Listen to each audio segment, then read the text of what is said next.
Thank you very much, and I'm very happy to have occasion to this very special lectures, and I'm very honored about it. And I am also very happy that to speak in person to many mathematicians. That is the first time I did in these 2 years, and I hope that we are recovering from this pandemic and we have more human communications. And mathematics kind of human communication is so important, so I'm very happy to be here with many mathematicians. So something I am going to talk is a part of joint work with Daemi and also Max Lipyanskiy.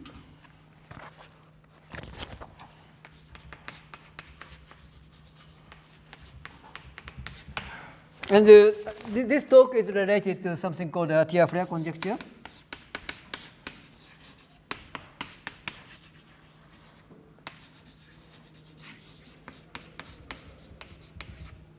So Atiyah-Floer conjecture is, I think, something like 30 or 35 years ago. And one strange thing is that in the original form, it is not yet really rigorously defined. The version I'm going to talk is somehow rigorously defined, and we can prove it, I think. But the original version is still open, and open in the sense that it is not yet even stated in a rigorous mathematical ways. But anyway, so now Atiyah-Floer conjecture has a kind of, we consider two types of Floer homology.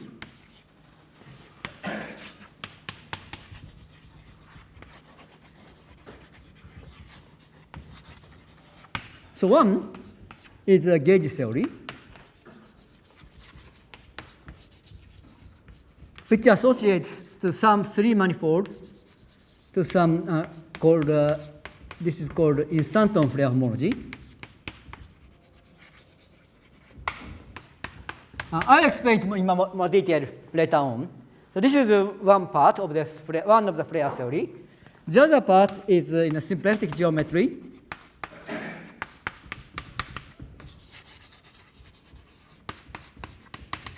And in more precise, in more specific ways, suppose you have this X, and you have, I'll explain this in more detail, but you have two Lagrangian submanifold. This is just beginnings. I don't want to define now, but I will explain more detail later. Then you have, in certain cases, you can define HF, L1, L2 is some Lagrangian Floer theory.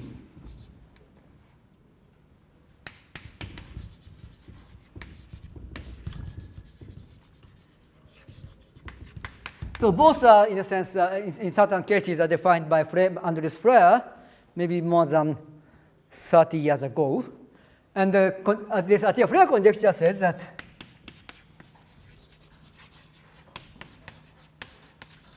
there is an isomorphism between these two theories in certain cases.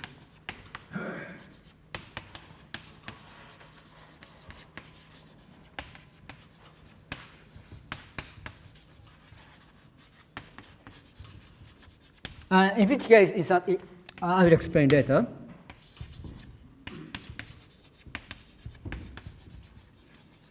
And I can say that this one, the first Floer homology, is based on kind of anti-self dual connections, anti-self dual equations.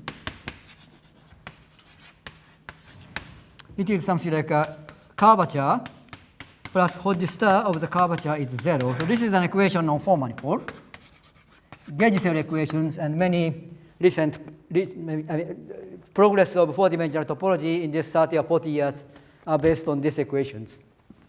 And the second version is maybe nonlinear Cauchy-Riemann equations or pseudo-harmonic curve equations.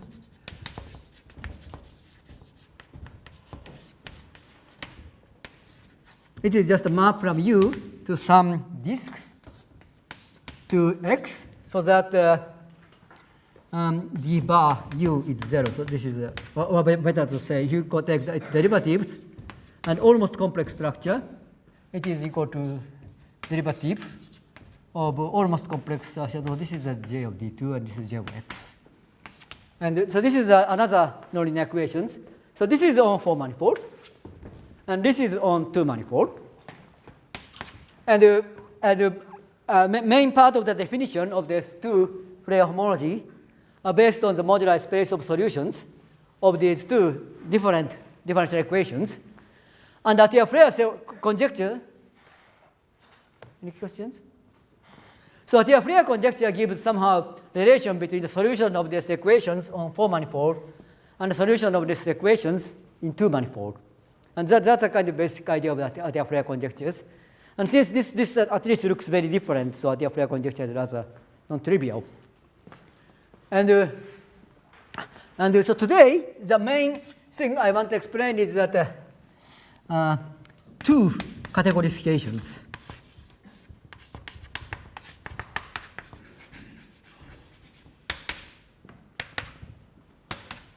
of Atiyah-Floer conjecture, and how to prove it in certain case.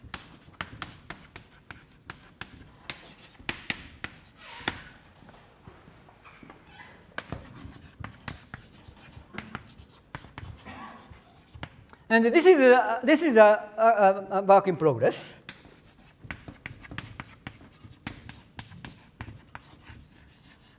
We have started this kind of project something like, let me see, 5 years ago. And the last year, September, we put 2 papers on archive. But that is a kind of that's the first case this proof goes. It's not yet about the categorifications. And these 2 categorification things should come later. And it takes some more years. But we have at least the way how to do it. So what is 2 categorifications? So first, one categorification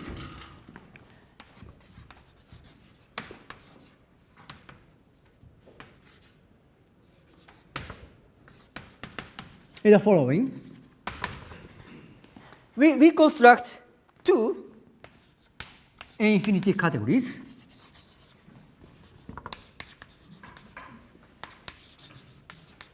I don't want to define infinity category now. Probably I will define it in a second lecture.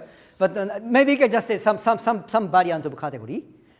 And 2 infinity categories, so that the set of objects, let me say one is this gauge theory category, and gauge, and sigma. And the other is maybe symplectic, pseudo-harmonic curve, so P, F of sigma. So sigma is a closed 2-manifold. For this closed 2-manifold, we associate 2 infinity categories. And this guy is completely defined by gauge theory. And this guy is defined completely by this nonlinear Cauchy-Riemann equations. So this is related to this Instanton Floer homology. And this is related to this Lagrangian Floer homology. And the one categorification means that you have this infinity functor. Let me write it Atiyah-Floer functor, which goes from one to the others.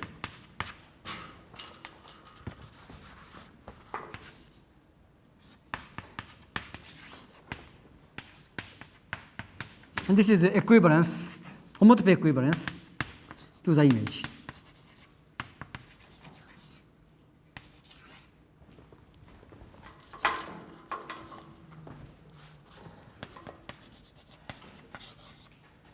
So this means that this symplectic version of infinity category has a gauge theory version of infinity category as a full subcategory. And this is somehow like the Floer conjecture is just to have 2 objects here. This means that the morphism space is isomorphic. That is the original version of the Floer conjecture. We categorify it. So this is one categorifications. And I just mentioned what is 2 categorification.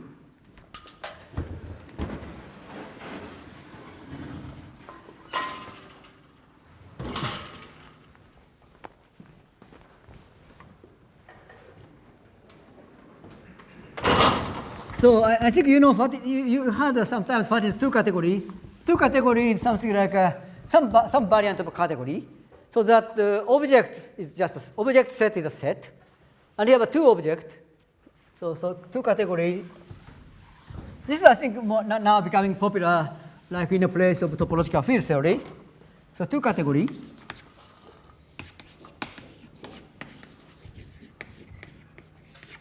Is something like so object. This is a set, and you have two objects.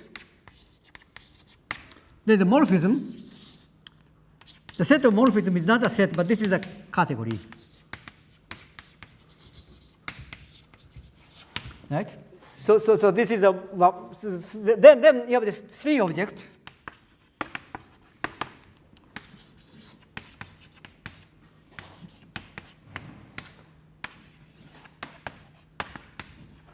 So you have a category of morphism from A to A prime, and category of morphism from A prime to A to prime. You can compose this.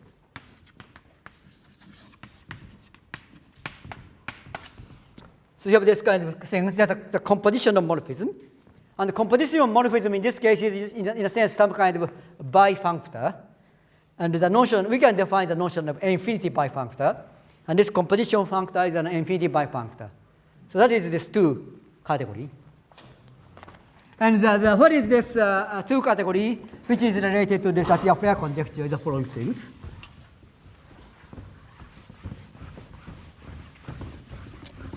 So you have this G, and you have this S. Maybe let me write Y. Y for the Weinstein. So G, object. Object set is just a sigma. So two manifold. So because the set of objects are two manifold, then if you have two objects, then morphism in this category is so we have this. I didn't explain it, but you have this gauge theory one category, infinity one category. So this is a I get used to TEF, so different font I can use, but to distinguish it, my bad handwriting is rather hard, but still. So this is the one category there, and you have this minus sigma and this sigma prime. So you have this two manifold, and this category associated this is a morphism category. So this is gauge theory versions, and this is gauge, and W and is object is a symplectic manifold. So this W is for Weinstein.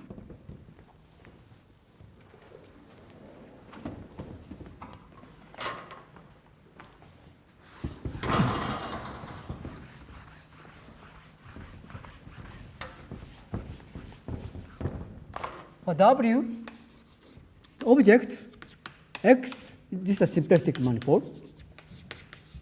And if you have this X1, X2, two symplectic manifold, then this category, this morphism category, is this category which I didn't explain yet.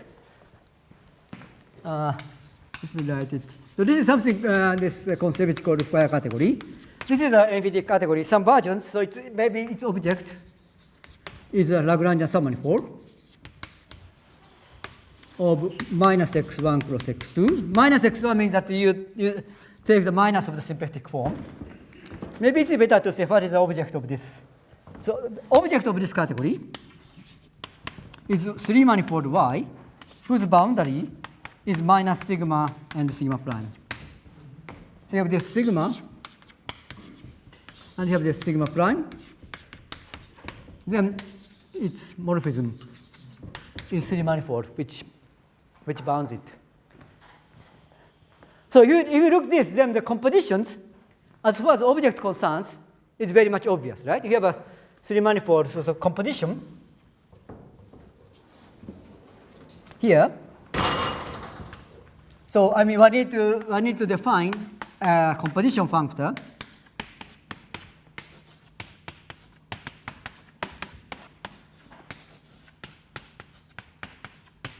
And this is a bifunctor, and there are many structures should be involved. But at least for the morphism, for the object, you have this y. And you have another thing, y prime. Then what you go is just, you can just glue them.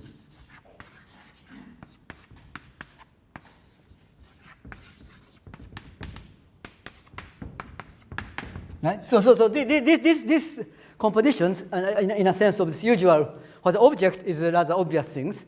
But if you just go next stage, it's non-trivial. You have to use some gauge theory. I mean, the morphism here is something related to this Instanton Floer homology. And you have to say that how this Instanton homology are related. That's the definition of this composition as a bifunctor.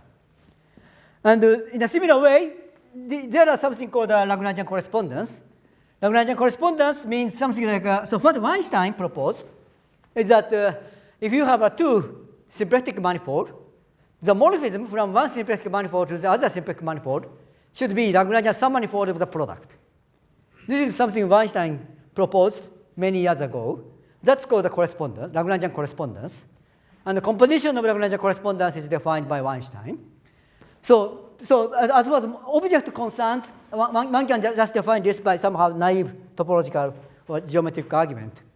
But in the morphism part of this two category is defined by using either ASD equations or pseudo-homological curve nonlinear Cauchy-Riemann equations.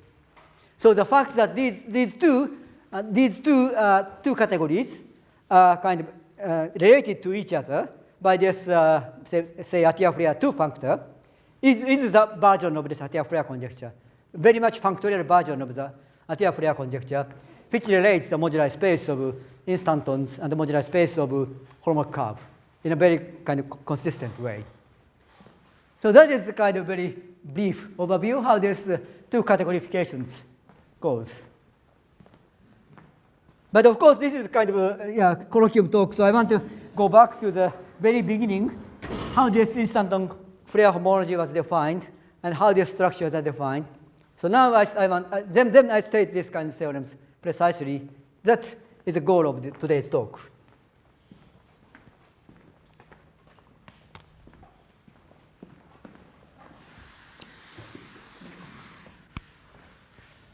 So please feel to interrupt me anytime to ask questions. This should be very elementary. So first of all, so let me recall what is this Instanton Floer homology.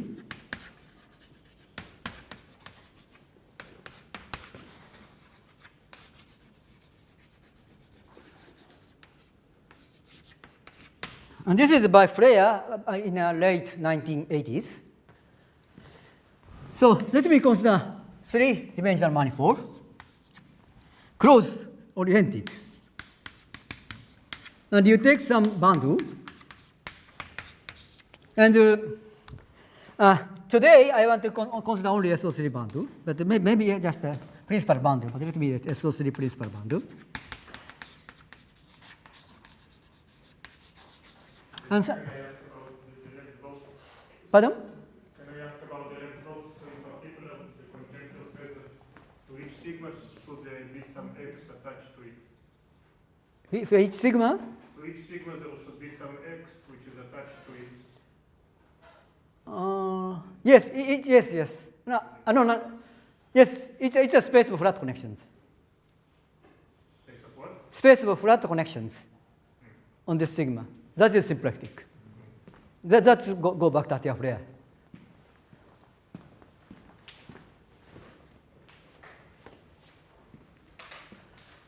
Okay, now we consider this three manifold without boundary and SO3 principal bundles. And let me define this Floer chain complex of Y3. That is something like A, Z of A. And this A is a flat connection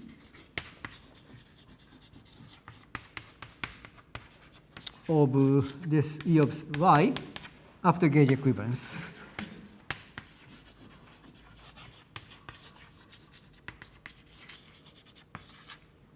And so maybe I need to mention a bit more precise, because in general, you have a 3 manifold, then the number of flat connections of some principal bundle may be infinite.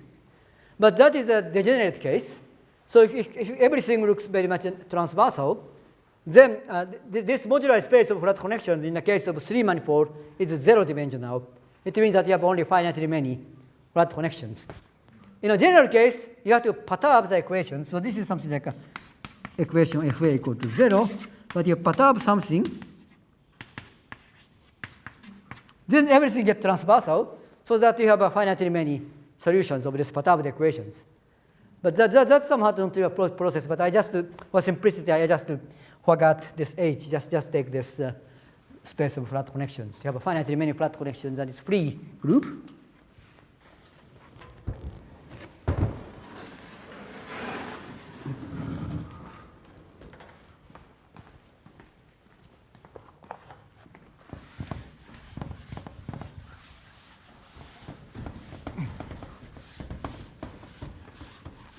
Then we next consider this boundary operator. This is also due to Floer. So what it is? So you have this generator. Then this should be some sum.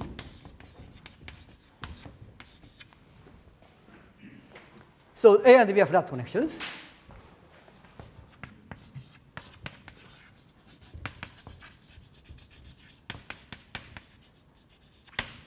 So now we consider this manifold Y cross R. This is 4 manifold. And we have this bundle. Then we consider the set of connection A on Y cross R, and require that this equation. This is called anti-self-dual equation. And we assume some boundary condition, which I'll soon explain. And we define by this gauge transformations and the translations. You have this R direction is kind of so this is I want to call this M, A, B. So what is this star?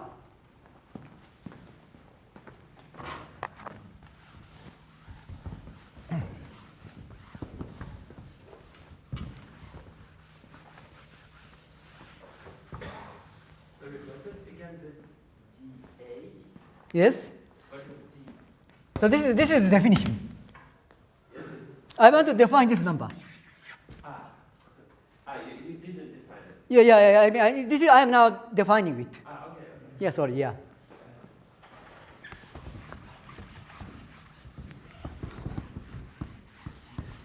So actually it is a kind of this is order of this is the boundary AB. So you have some moduli space depending on A and B. And we count the moduli space, order of the moduli space. That is this Floer's boundary operator.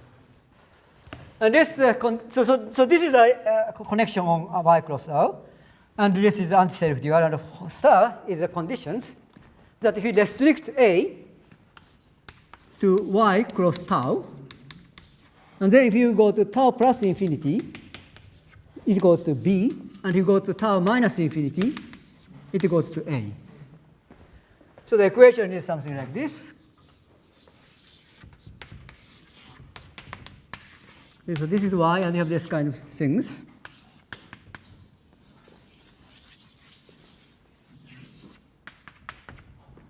And you have this limit goes to B, and this limit goes to A, and you have this connection A on Y cross R, which satisfy this ASD equations.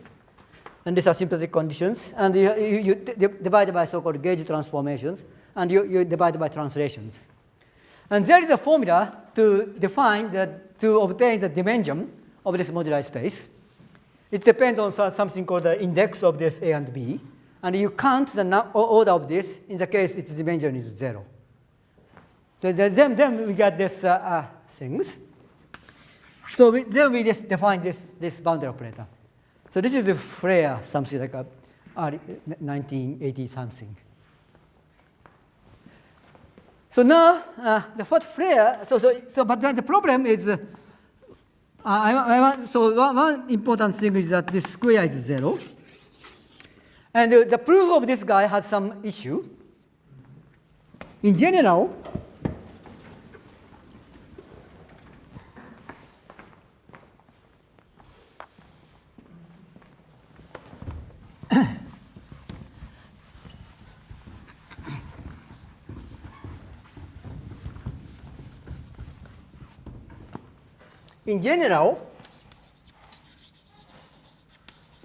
this guy is non-zero because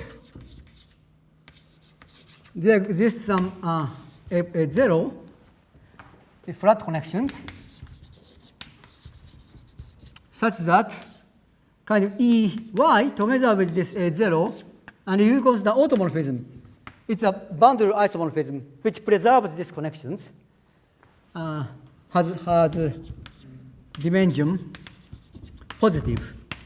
Such A0 is called so-called reducible connections. And this reducible connection is somehow corresponding to some singularity of the space of all gauge equivalence class of connections. And if there is a singularity, then there are some issue about this to understand this moduli space and its compactifications that obstruct the proof of this boundary square is 0. So Floer managed to prove this 0 even in the case that this is a trivial SU2 boundary under the assumption that 3 manifold is homology sphere. But it's more complicated. So in this case, we consider a simple case. So we assume you have this sigma contained in this Y3. So that you take W2 of your bundles. Then if you take this, if you restrict it to sigma, it is a fundamental class of sigma. W2 is the second Stiefel-Whitney class. So it means that SO3 bundle on sigma is non-trivial as an SO3 bundle.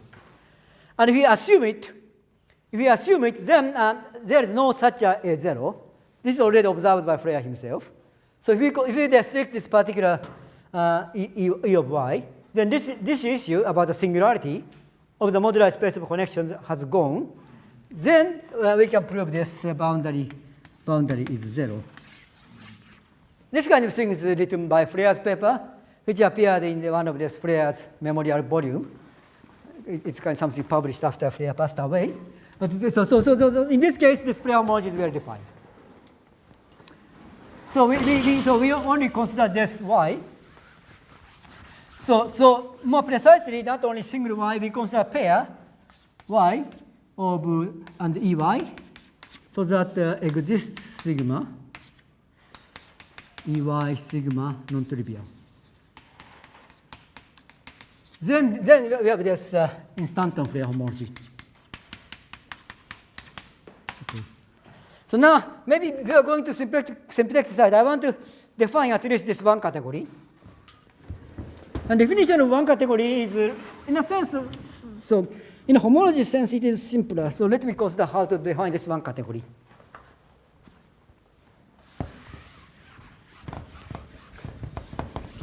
So suppose given sigma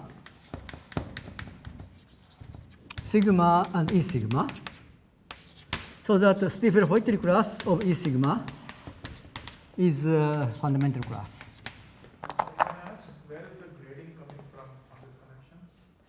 Grading comes, it's somehow absolute grading has an issue, but if you have two flat connections, you consider this, any connections joining them, then you consider linearization of the AST equations, and you count the index. That gives a relative grading. And for the absolute grading, you have to fix some base point. And that's not trivial in these cases.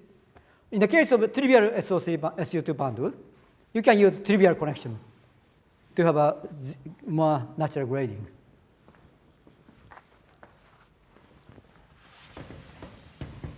So I think given sigma, this E sigma is unique up to isomorphism of bundles, so I don't want to write it. So what is this J of sigma? its object.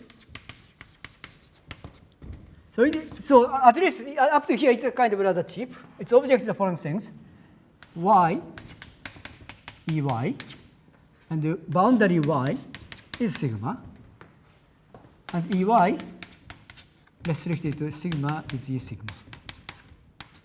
So you can just this three manifold with sigma as a boundary is a kind of object of this category. Then I want to define, but then I want to define morphism. So you have this two y1, ey1, y2, ey2. So this is two objects, and I want to define this morphism between them. I think for simplicity, sometimes I just forgot this e. So this kind of things. This is what. And this definition itself is rather just reduce this original work by Floer. I already explained. And the following things.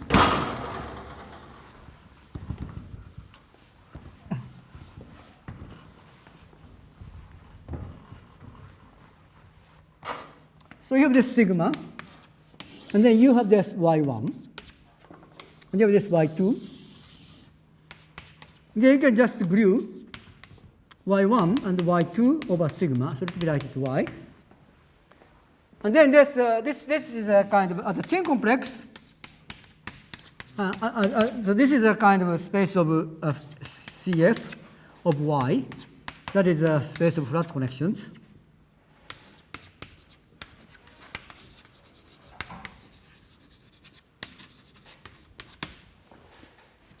And we define boundary operator.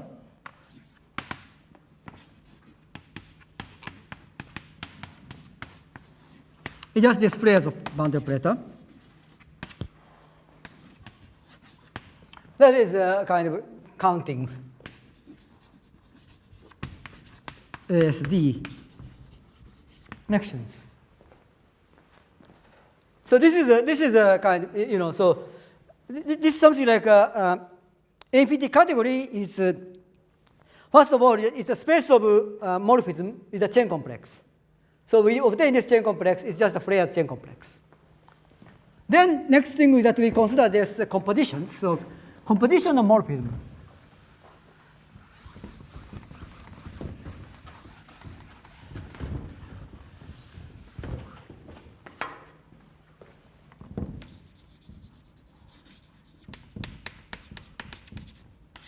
So we take this gauge sigma, y1, y2, and then gauge sigma, y2, y3, and this should go to gauge sigma, y1, y3. So how to define this? Let me write it M2. Then the generator of this is A. This is A1. Maybe A1, 2, A2, 3. So Aij is the flat connections.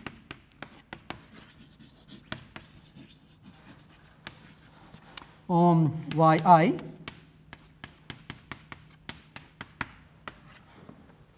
So to define this, so you have this. So to define this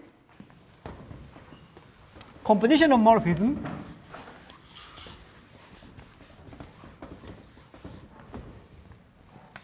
M2, A1, 2, A2, 3 is by definition is something like a sum.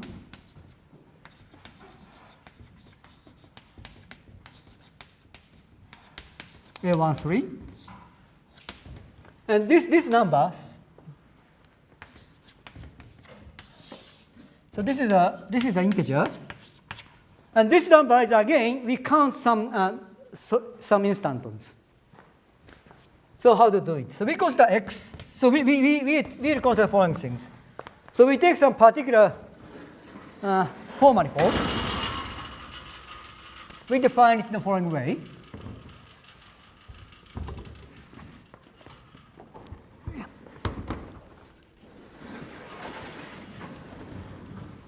So we first take this domain. U. So this is a particular domain U, just written here. Domain complex numbers. Then we consider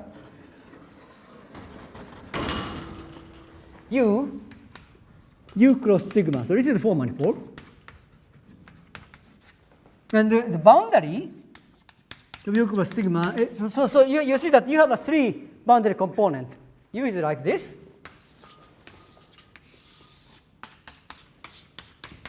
So it has 3 boundary component. This one, and this one. So this is 3 copies of real number. And cross sigma, right? This is the real number cross sigma. And then we have this yi cross we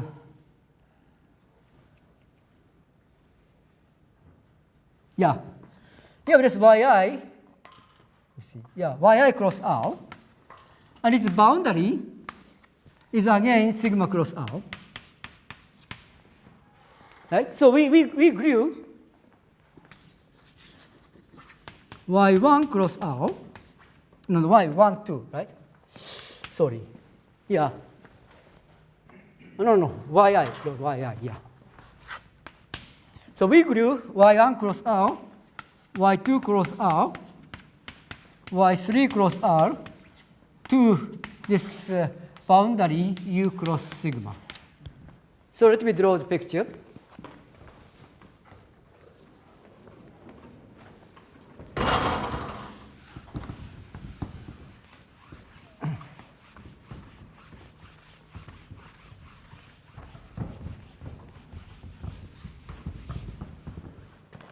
So you consider this picture. I cannot draw 4-dimensional signals, so there are sigma directions. And we grew something like this. So let me write it y1 cross R. Then you grew something like this, y2 cross R. And you grew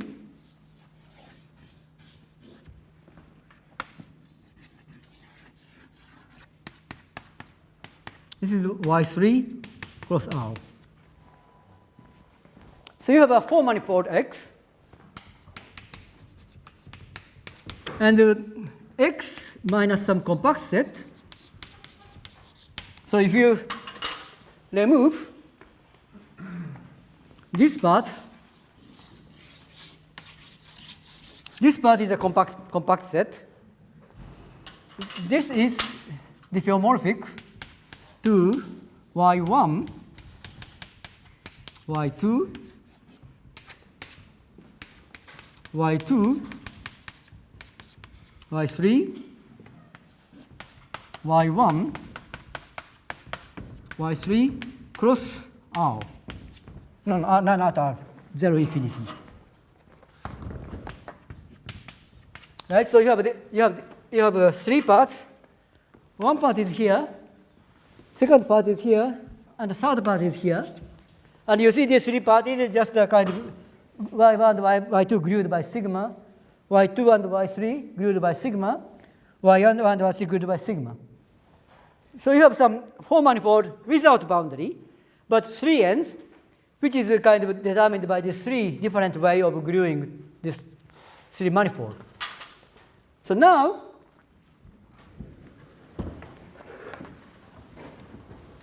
we consider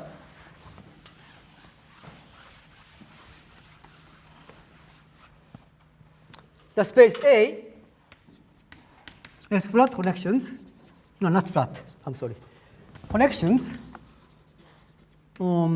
X. So everything came with SO3 bundles, which can be glued. So you have a vector bundle on X. Connection on A, which satisfy ASD equations, and they have some boundary conditions divided by gauge transformations. And what this? So this is the following things. In 3 end, A converges to Aij, A1, 2, A2, 3, or A1, 3. So you have this 3. You have some 3 ends. So you have this x, and outside of x, it goes to something like this. This is sigma 1. No.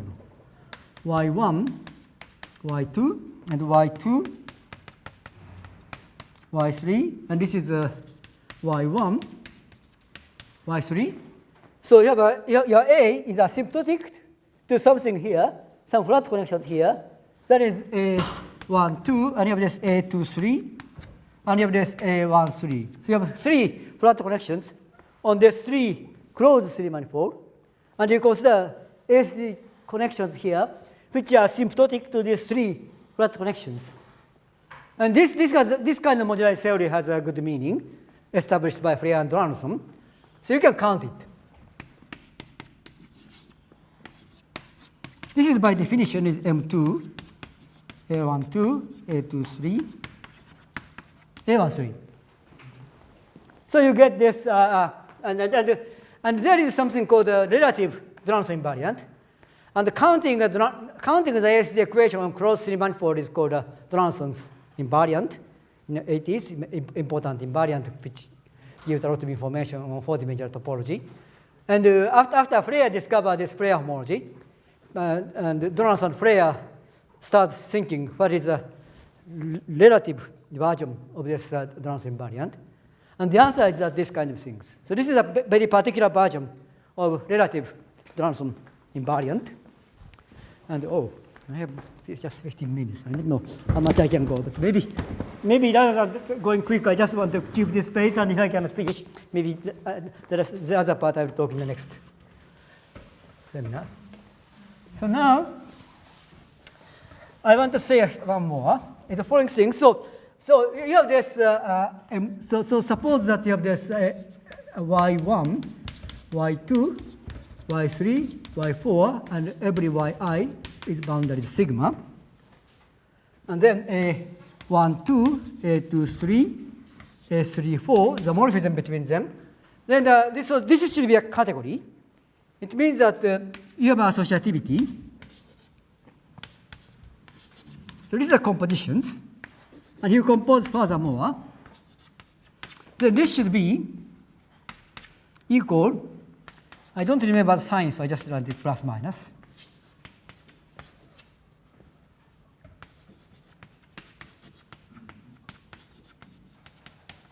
So we have to prove this kind of equalities. And at least actually this is up to boundary. So image of the boundary is you can forget. So how to prove it?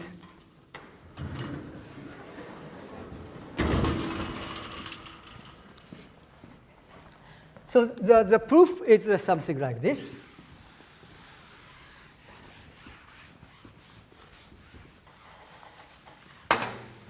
You consider these configurations.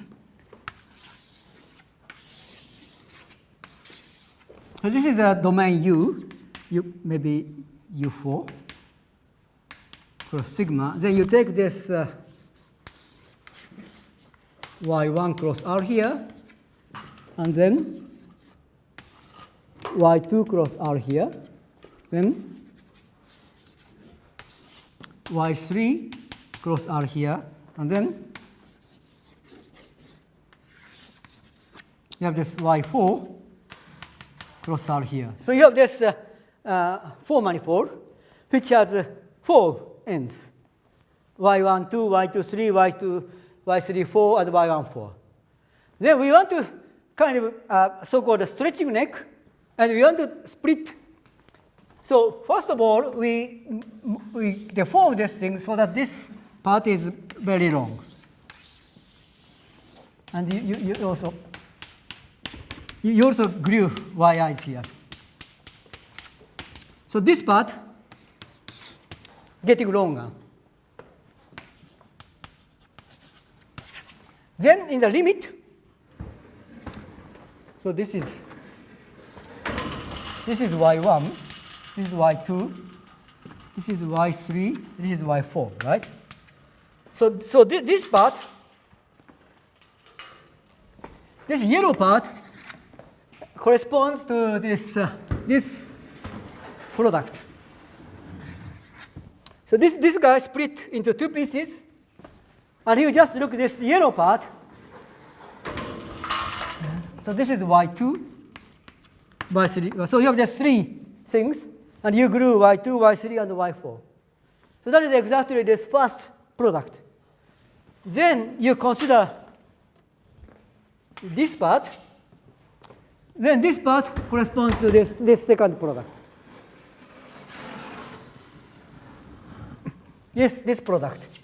So if you kind of deform this Floer manifold in a kind of stretching the neck in this horizontal directions, you obtain these compositions. But you can do it in another way.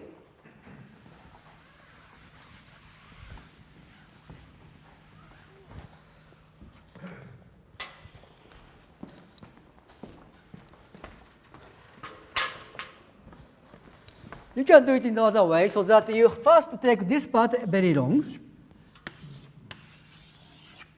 Then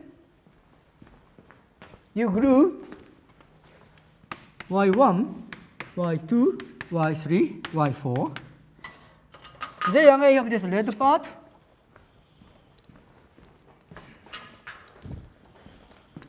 Then you have this yellow part. And you compare this, so this yellow part, you have these three things. And y1, y2, y3 are glued. So you get this part. And you consider this part, you have y1, y3, y4. Then you obtain this second compositions. So it means that you have a one parameter family of moduli spaces going this way and this way to interpret this guy to this guy. And that gives that this difference is something like an image of M1. And more precisely, this is something like there is M3. So that the difference is M1, M3 plus minus M3, M1. So this M3 is just by counting that this Floer family. So this is the kind of third operator. And if you know something about infinity things, then you can imagine that you can continue as many as you want to get this infinity category. So so this is a definition of an infinity category or associated to this sigma. And then I want to explain what is this symplectic side.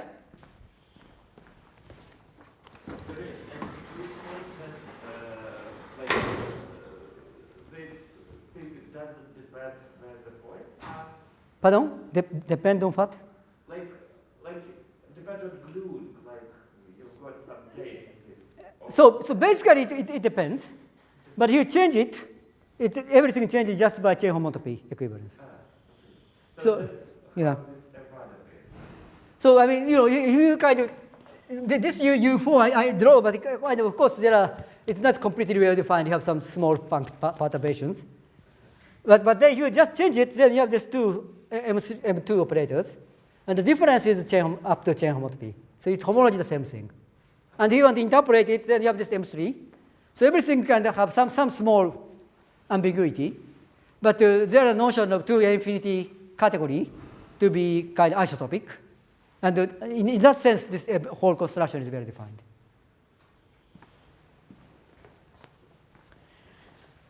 So I want to go to symplectic side. Yeah, let's get 1 minute. Right? So in the symplectic side, we have this X. It's a symplectic manifold. It's this X omega 2 form. And the omega is 0. So this is 2n-dimensional manifold. Omega to the power n never vanish. And in a particular case, you have this sigma. You consider X is so-called R of sigma. is A is a flat connection on sigma.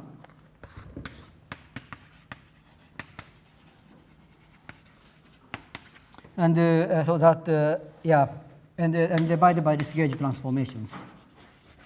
And it is well known that this, maybe going back to Goldman, that this R of sigma is a symplectic manifold. Especially we assume E of sigma has no reducible connections. The R of sigma is a smooth manifold and is a symplectic manifold. But it's a particular case. So suppose you have this X, and we consider L, it's a pair. So L tilde which goes to X, and this is an immersion. This is 2n dimensional. So immersion from n dimensional manifold. And I assume that L star omega is 0. So this is called the Lagrangian immersion. And then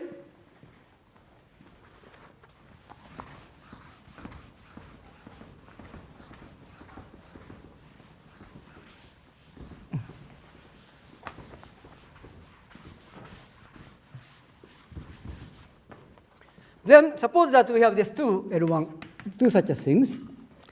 Then this Floer chain complex is just a set of all X and its integers.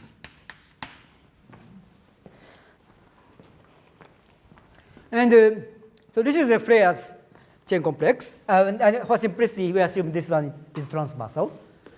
Then the boundary of X, so the boundary operator is calculated. And this guy is a number of strip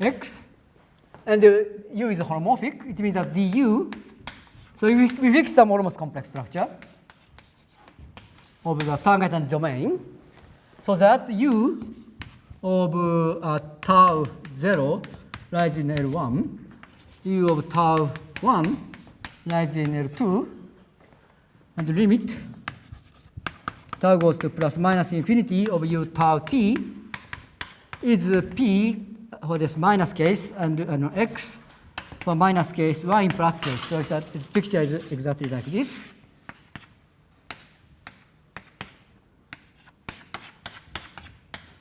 And we count it, and the number is this coefficient of the boundary operator. So that's very similar to instantons, but the equation is different. Equation is like this. And this was first defined by Floer in some rather restrictive case. And the problem is that this operator actually is not so usually boundary operator. So boundary square is non-zero in many cases, and it is 0 if L is embedded. I is embedding, and there's so-called monotone. So what is monotone? So I want to explain this monotone conditions in this in an immersed setting. So you have this L tilde, you have this X, and we consider the disk map U here, and the boundary map lift this L tilde. This is a bit strong because you have this kind of self-intersections. So this is not allowed because this one does not lift. So you only consider the case when this lift to this L tilde. So this is called switching. Switching is not allowed. Then for such a U, there exists some constant C, so that the integrations of symplectic form is C times the so-called Maslov index of U. This is the condition called a monotone. And mu of U is called a Maslov index and is defined maybe in a particular context. The simplest definition is the following. Dimension of the such U of this kind, so that d by U is 0 divided by automorphism is n plus Maslov index minus 3. This is the kind of expected dimensions. I mean, if everything is transversal, you have these dimensions. So that you can take as a definition of the Maslov index. And if the dimension and this guy is related in this way, then you can just prove this. So in these cases, we can prove this boundary square is 0. And this is done by Yongin O. And Floer worked more restrictive cases, and O generalized it to this particular setting. And emerged case, n is the dimension. Dimension of what? Dimension of L. Real dimension of L, which is equal to complex dimension of X. Okay. What is C in the integral? Exists C. That's just existence. Independent of U. So that the area is proportional to this mu, which determines the dimensions. So emerged case, still boundary square can be non-zero. And in this case,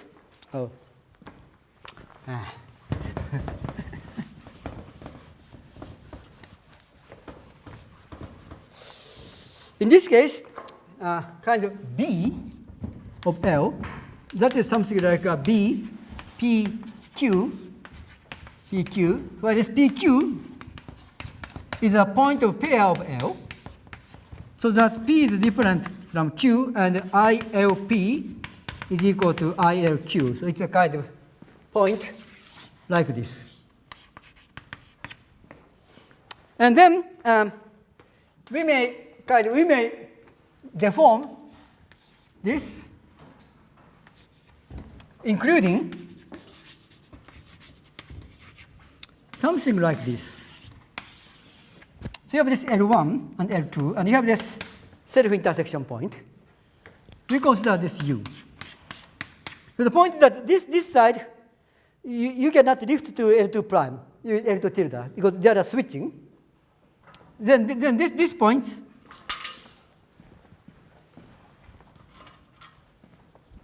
so suppose that this point is something like a PQ. Then we also count. So you have this count with multiplicity B, PQ. So you have an integer for any PQ, and then you not only you have the strip, but you have some strip which include this splitting. And in case there are several other things, this also includes, but then you have this product of these. So you include all of this kind of correction term with this. Then in some cases, so this is let me call this boundary B L prime, and you have this things. This is equal to some Mohr-Cartan equations for BL prime. So you have this kind of story, and this is a kind of due to Ota, Ono, and myself, and also Kaho Joyce. So we did it first in the case of embedded, but so we have these corrections. Then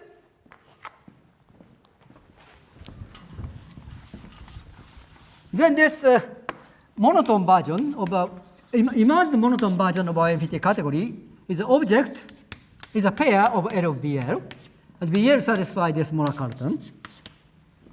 And the morphism of CF L1 B L1 L2 B L2 with boundary operator, and this boundary operator is this M1 boundary operator is this M1 is this corrections. Together with these corrections. And I just want to explain what is M2, just draw one picture.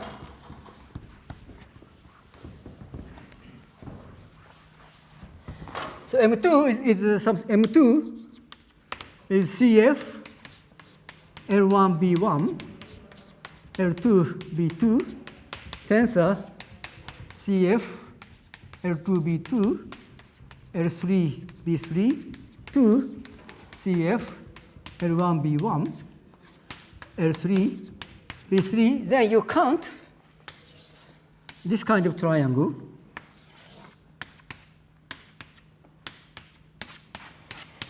So you have this X, Y, Z, so you have this M2, X, Y, Z, is this the count of U, but then you have this B.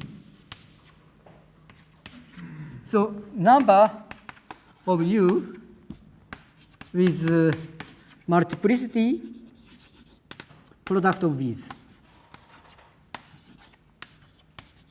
You can imagine you have the three self-intersection point, and each self-intersection point you associate this number. Then you count this with this product as a multiplicity. Of course, the leading order term is that you don't have any self-intersections, and then you can collect all terms. This is M2, and then you want to prove that M2 is associative. Then you will see very similar thing. I draw actually in gauge theory, and you have this infinity things. So then that I defined both, and the claim of one category version of Atiyah-Floer conjecture is that there are embedding from one to the others. Okay, I'm sorry, I ran out of time. So I stop here. There was the part. Yeah.